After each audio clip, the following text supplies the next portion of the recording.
Say goodbye to swollen legs and ankles with this one vitamin. No more swollen legs and ankles. Have you ever looked down at your feet and wondered, when did my ankles start looking like this? Not after a fall, not after standing all day, just swollen, puffy, tight, and heavy in a way that makes each step feel like dragging a wet towel. Maybe it happens after dinner. Maybe it creeps in around noon. Or maybe, like many of my patients, it's been there so long, you don't even notice it until your shoes stop fitting right. If you've ever tried to smile through the ache in your calves or cover your ankles with socks because the swelling embarrassed you, I just want to say, you are not alone. Now. A lot of folks are told it's just part of aging or too much salt. But what if I told you there's something deeper going on? Something fixable, without needing strong meds or scary diagnoses. I'm Dr. James, and today we're going to sit down like old friends over coffee and untangle what's really behind those swollen legs, feet, and ankles. Let's walk through this together, one small step at a time. And if this speaks to your heart, go ahead and subscribe. We've got healing work to do. Part 1. The secret flood beneath your skin.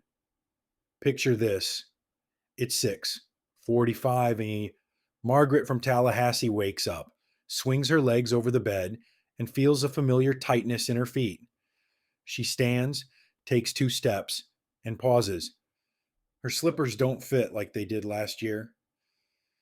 Must be water weight, she mumbles, brushing it off with a tired smile. But here's the thing. That water weight is more than just a daily nuisance. It's a signal. A quiet cry from your body that something's not pumping right, literally. Now picture your legs like a garden hose. When the water flows well, everything stays soft and balanced, but if the flow slows down, pressure builds and water starts to leak out of the hose into the soil. That's exactly what's happening inside your tissues. The fancy word doctors use is edema, but you don't need a medical degree to understand what it feels like. The skin around your ankle feels stretched. You press on it, and your finger leaves a dent behind, like pressing into a memory foam pillow. Now, let me explain why this matters. Your body has these microscopic pumps in nearly every cell called sodium-potassium pumps. They're like little bouncers at the cell nightclub, letting nutrients in and pushing waste out. When they fail, fluid builds up outside the cells, especially in your legs because gravity is cruel like that. And what powers these pumps? Not just electricity, but real nutrients from your diet minerals like potassium and magnesium, and one little vitamin that almost no one talks about, B1. In my years seeing older patients, I've noticed this pattern again and again. The swelling wasn't just about sitting too long. It was about a deeper imbalance, one hiding in plain sight, under their meals and their memories. If ignored, this kind of fluid retention can slowly strain your circulation, make walking harder, and even mess with your nerves. But take heart because we're not going to ignore it. Not today. Stick with me, and I'll show you how small changes can lead to lighter legs, calmer feet, and stronger steps. Ready to meet the sugar sabotage that makes all this worse. Let's move gently into part 2. Part 2. Sugar and the sticky truth behind swelling. Let me tell you about Everett, 72 years old, from Dayton, Ohio. Big-hearted guy, loves his grandkids, eats oatmeal every morning with just a little sugar and maybe a slice of banana bread. He doesn't drink soda, doesn't overdo the cookies, but still, his ankles swell like balloons by dinner time. Doc, he asked me once, how can I be eating so little sugar and still feel like I've got sandbags tied to my legs? Here's what I told him and what I want you to know too. This isn't just about how much sugar you eat. It's about what that sugar does inside your bloodstream. Now picture your red blood cells like little delivery trucks. They're supposed to bring oxygen and nutrients to every part of your body. But when sugar sticks to the proteins on those trucks, and I do mean sticks, it gums up the wheels. This is called glycation. It's what your doctor is measuring when they run your A1C test. That test tells us how much sugar has latched onto your red blood cells over the past few months.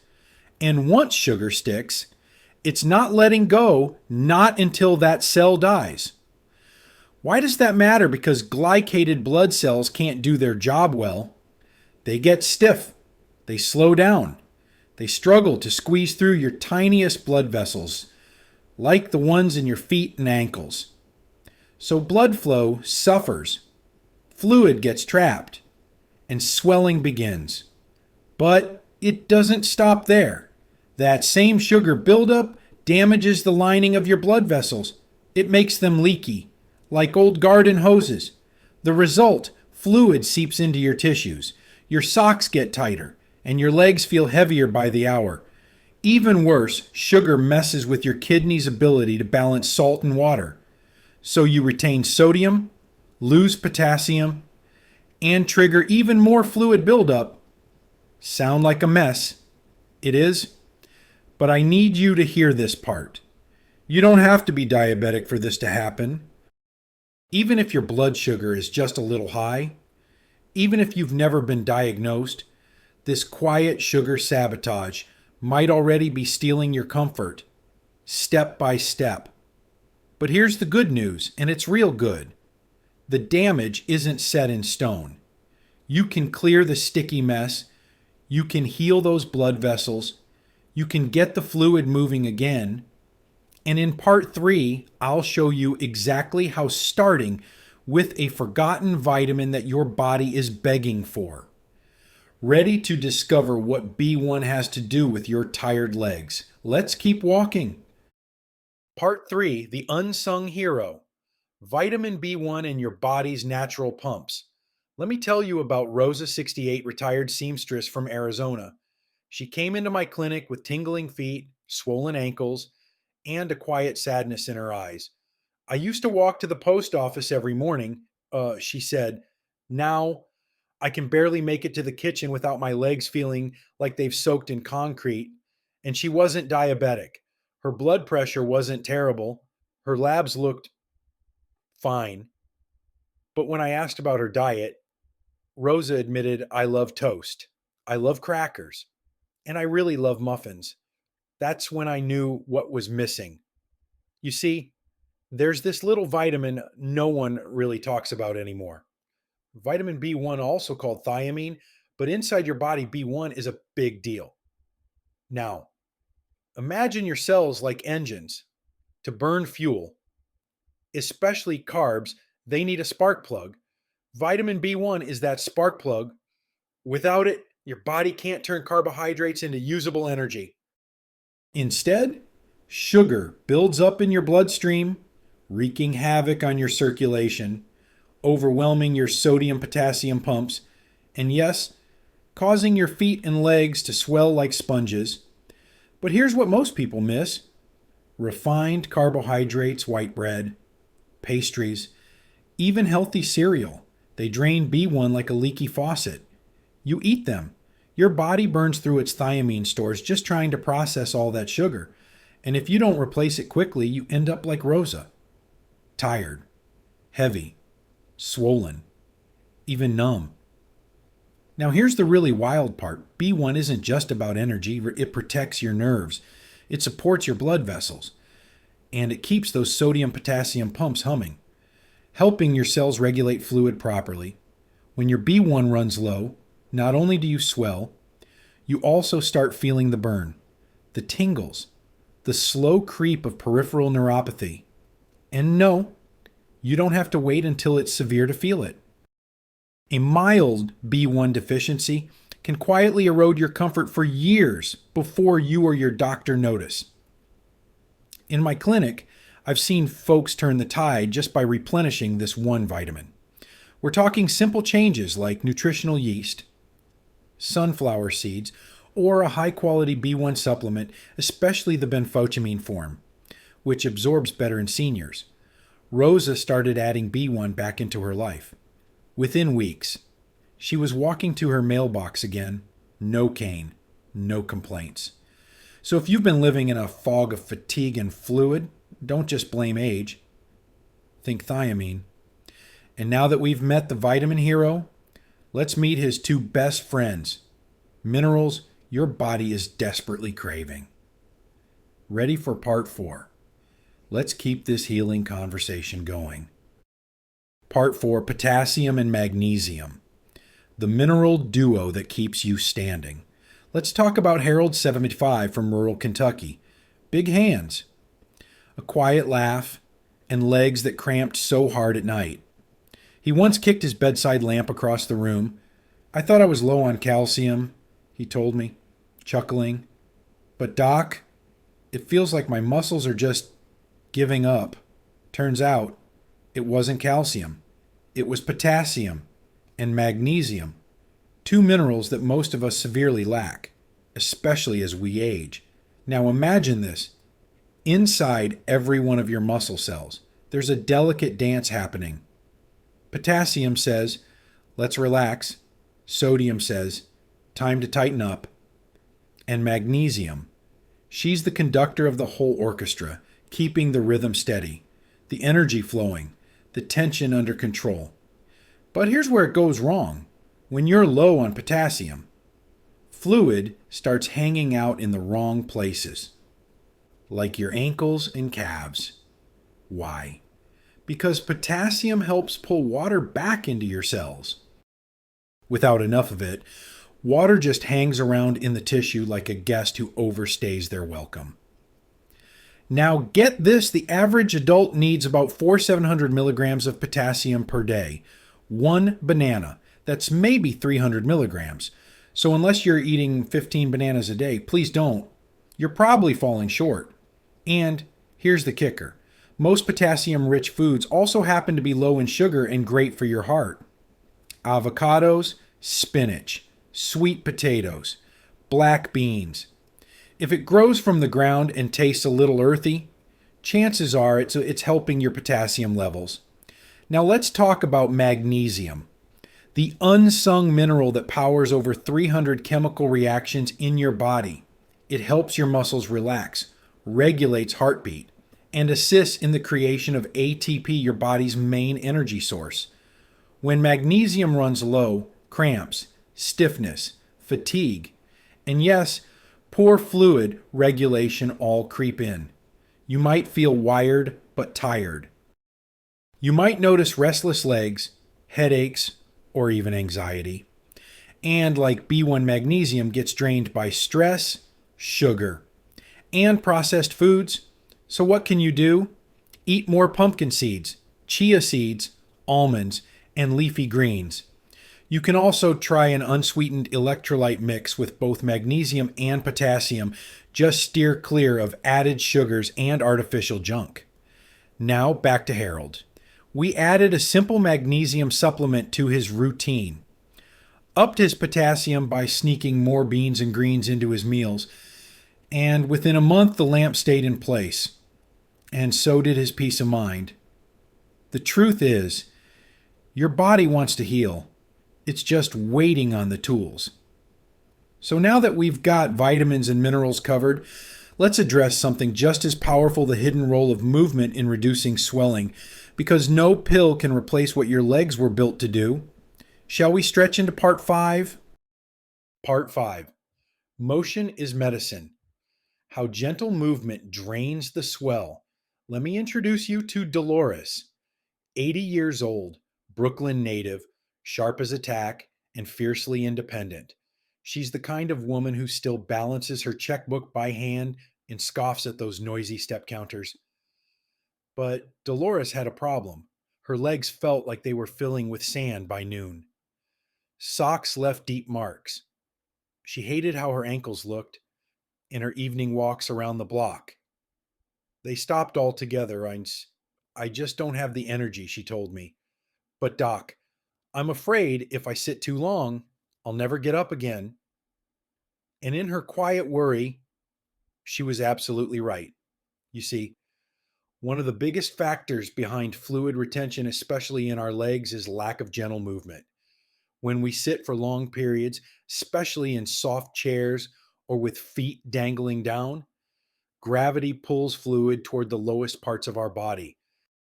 And if your calf muscles aren't pumping like they used to, that fluid gets stuck, creating that tight, achy, swollen feeling. Now picture your calves as second hearts. Every time you move your legs, even just a little, those muscles squeeze your veins, pushing blood and fluid back up toward your chest. It's your body's built-in drainage system, but it only works if you move. And I don't mean jogging. You don't need sneakers or sweat. Dolores and I started small. I asked her to do ankle rolls during her favorite TV show, march in place for 30 seconds every time she went to the bathroom, do slow toe lifts at the kitchen counter while waiting for her tea to steep. Simple, gentle, effective. And guess what? 2 weeks later, she came back smiling. I made it around the block again. She said, didn't even think about it. Motion doesn't have to be exercise. It just has to be repeated. Because when we move consistently, we help our lymphatic system, that invisible river that clears waste and drains swelling, to actually do its job. And when your muscles move, your mind often follows. So if you've been stuck in that heavy, still place, I want to gently invite you back to motion. Not perfection, not a workout plan, just movement that feels doable and kind to your body. Because sometimes the simplest shift, one foot in front of the other, is the most powerful medicine we have. Now that we've got your body flowing again, let's talk about something that silently blocks that progress, and how to eat in a way that keeps your legs light and your heart calm. Ready for part 6. Part 6, the sugar trap. Why swelling always comes back until this changes. Now let me tell you about Franklin 73, a retired mailman from Reno. He'd done everything right, at least on paper. He took his magnesium, he ate his leafy greens, he even bought one of those fancy electrolyte powders his neighbor swore by. But every few days, the swelling would sneak back in like an old ghost. Doc, he said, it's like my ankles forget that I'm trying to help them. So I asked him to keep a little food journal, nothing fancy, just a few notes each day. And do you know what showed up in nearly every entry toast with jelly, orange juice, crackers, 2 sugar cubes in his afternoon tea? Franklin, like so many others, was falling into the sugar trap, not from candy, not from cake, but from innocent looking carbs that break down into sugar in the blink of an eye. Here's what you need to know. Every time you eat refined carbohydrates, white bread, instant oatmeal, juice, sweetened cereal, your blood sugar spikes. And every spike starts the glycation process we talked about in part 2. Sugar latches onto proteins in your blood. It damages your circulation. It inflames your tissues. And yes, it makes your blood vessels leak, leading to the very swelling we're trying to get rid of. But that's not all. High blood sugar also triggers insulin, a hormone that tells your kidneys to hold on to sodium and flush out potassium. And you remember what happens when potassium drops. Fluid doesn't go where it's supposed to. So even if you're taking potassium, if you're still flooding your body with carbs, you're constantly fighting uphill. Now here's the thing. I want you to hear loud and clear. You do not need to give up all carbohydrates. You just need to trade the processed ones for foods that work with your body, not against it. Think beans instead of bread, berries instead of juice, quinoa instead of crackers. When Franklin made these swaps slowly, gently, over 2 weeks, something beautiful happened. His swelling stopped coming back. His ankles looked normal again. And the best part, he told me, "Doc, I feel lighter, not just in my legs, but in my head too. It's not about being perfect. It's about being intentional and knowing that every small choice, even at breakfast, ripples through your whole body." So if you've been chasing swelling with supplements but still sneaking sugar in through the side door, this is your invitation to close that loop. Because healing is real, but only if you give your body a chance to catch up. In our final section, let's tie it all together with a message I believe every senior deserves to hear. There's something I wish more doctors said out loud. Healing after 60 doesn't always look like it did at 30. It's not a straight line. It's not about dropping 10 pounds overnight or waking up with zero aches. Sometimes it's just standing up in the morning and realizing your ankles don't hurt, or walking to the kitchen without needing to hold the wall, or noticing that your socks finally fit the way they used to. Take Mrs. Jean, 82 years old, from Kansas, widowed, grandmother of 7. When she first came to me, she whispered, "I just want to get back to watering my tomatoes." That was her dream. Not running marathons, not reversing time, just watering her tomatoes without the sting in her calves and the fog in her head. So we started small. She swapped her morning toast for half an avocado, started sprinkling magnesium-rich pumpkin seeds on her salad, took B1 with lunch, rolled her ankles while watching the news, turned off the sweetened coffee creamer and added cinnamon instead. 2 months later, I got a photo in the mail. Jean, standing barefoot on her porch, holding a watering can, smiling like she hadn't in years, and scribbled on the back in shaky cursive, "Thanks for giving me my legs back. That's what healing looks like. Quiet victories, small wins that build on each other, moments of movement, dignity, and self-trust." I know it's not easy. I know change feels heavier when your body already aches. But I also know this: you deserve to feel light again. You deserve to feel safe in your skin and steady on your feet. So if you've been living with swollen ankles, tingling toes, or the slow drain of energy that no one else seems to notice, please don't give up. You've now learned how sugar, nutrient deficiencies, and stillness work against your body. And you've learned how B1 potassium, magnesium, and gentle movement can work with it, not to reverse time, but to reclaim comfort. Start with one change. Stick with it for 1 week. Then build from there. You don't need to walk this road alone. In fact, if this video reminded you of someone you love, a sister, a neighbor, a spouse, send it to them. Let them know it's not just part of getting older. It's a signal, and it can change. And hey, if any part of today's talk surprised you or helped you see your health in a new light, let me know in the comments below. I read every single one, because this is more than a video. It's a conversation, and I'm honored to be part of yours. See you in the next one. We've got more healing to do.